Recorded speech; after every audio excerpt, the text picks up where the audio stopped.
morning everyone, it's me Urmila Rana. Today I am describing about mitosis. So mitosis, what is mitosis? It is a process in which a single mother cell is divided into two daughter cells having the same number of chromosomes as present in a mother cell.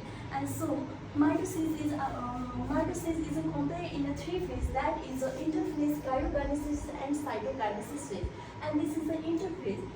In this phase, chromosomes become long, thick and folate is called the chromatin, and there is a nuclear membrane and nucleus is a clear division and a DNA replicates in a years phase. And this is the second phase. This is the karyokinesis phase, and it is the division of nucleus, and it is also known as the equational division, and it is divided into four phases. That is a protophase, metaphase, anaphase and telophase. This is the first phase, protophase. In this phase, chromosome becomes short and thick, and in this phase, nuclear membrane and nucleus is start to disappear and spindle fiber operating. And this is the second phase. In this phase, nuclear membrane and nucleus is completely disappear and spindle fiber is completed, and chromosome lie at the center. Chromosome lie at the equator region, and the centromere lie at the center and attached with the spindle fiber from the both pole. And this is the third phase, anaphase, and there is the centromere are divided into two, and each chromatic has their own centromere and form a daughter chromosome. And during this phase they are the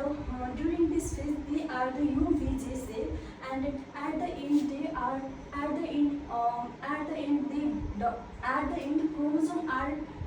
chromosome are reached from the opposite pole. And this is the fourth phase. This is the telophase, and it is the reverse of a protophase.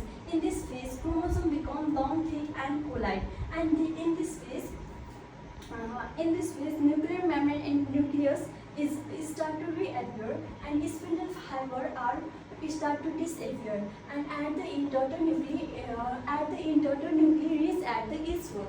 And this is the cytokinesis. It is the division of a nucleus, and it is take place by the two methods, that is of cell plate formation and cell cleavage. And this is the cell plate formation. This is the figure of cell plate formation, and this is the cell cleavage. So thank you everyone.